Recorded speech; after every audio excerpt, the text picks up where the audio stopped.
Hola a todos, hoy compartiré información sobre el tiempo, orden, duración, frecuencia, consignación y evolución temporal como parte del estudio de literatura del Bachillerato Internacional.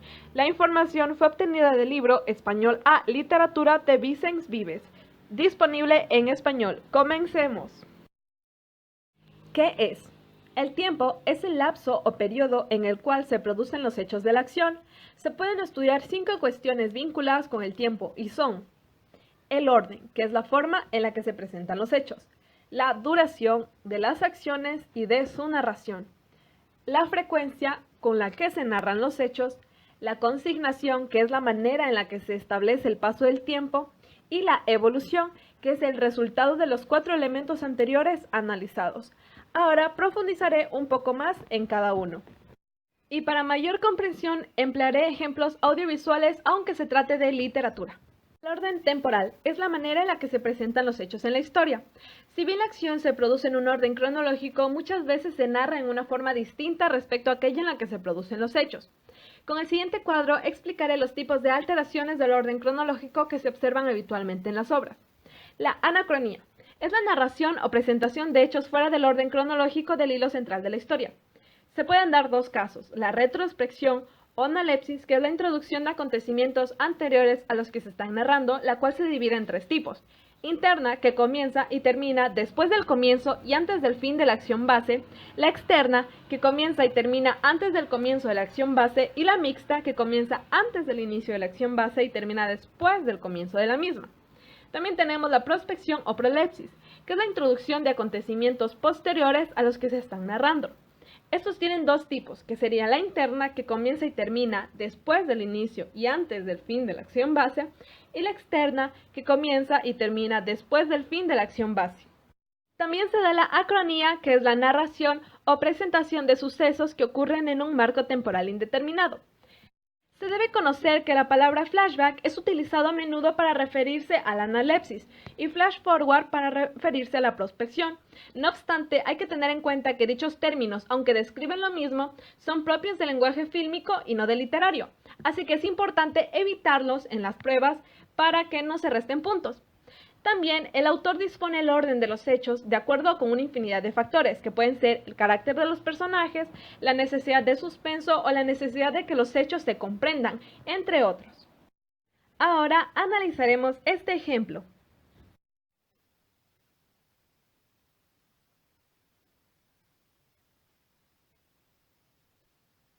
En este ejemplo se da una anacronía del tipo retrospección porque introduce un acontecimiento anterior, además de que es interna, porque la acción base sería el catador comiendo el plato. El recuerdo comenzó y terminó después de que inició a comer, pero la acción base no ha terminado aún. La duración temporal es el estudio de las diferencias en cuanto a la duración de las acciones y la duración de su narración.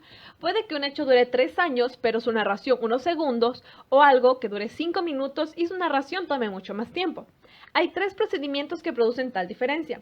Primero está la elipsis, que es la eliminación de una parte de los hechos. Generalmente el lector puede reconstruirlos por indicios.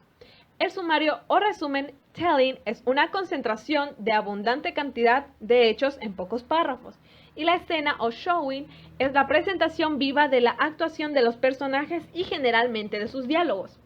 Al momento de realizar un examen es importante colocar una justificación de por qué crees que tal aspecto es de tal forma. Por ejemplo, en este fragmento, en lo personal, consideraría que es un sumario, porque nos resume que León tuvo el mismo estilo de vida que Timón y Pumba, aunque para otras personas esto podría ser una elipsis. La frecuencia temporal es el estudio del número de veces que los sucesos de la historia son narrados. Existen 3 tipos: la acción singulativa, que es la narración por única vez de lo que ocurre una sola vez en la historia; la acción iterativa, que es la narración por única vez de un hecho que ocurre varias veces a lo largo de la historia. Generalmente se trata de la narración de hábitos; y la acción repetitiva, que es la presentación en varias oportunidades de un hecho que ocurre una sola vez en la historia. A continuación veremos un ejemplo. Y lo usó para mantenerse joven por cientos de años. Lo único que tenía que hacer era cantar una canción especial. Este ejemplo, se trata de una acción iterativa, ya que se presenta que Gothel usa la flor por cientos de años y se entiende que lo hizo muchas veces, aunque se presenta una sola vez. La consignación del tiempo es la manera peculiar en la que el narrador, un personaje o las acotaciones, en el caso del género dramático, dejan establecido el paso del tiempo en la obra. Existen tres procedimientos. La consignación precisa, que consiste en establecer el transcurso del tiempo en términos de años, días de la semana, horas, entre otros. También está la consignación imprecisa, que consiste en establecer el transcurso del tiempo de modo en el que no se puede reconstruir de manera precisa el tiempo transcurrido entre un hecho y el siguiente. Por ejemplo, luego, a la tarde, días más tarde. Y finalmente tenemos la consignación subjetiva, que consiste en un transcurso temporal condicionado por la percepción de un personaje o del narrador.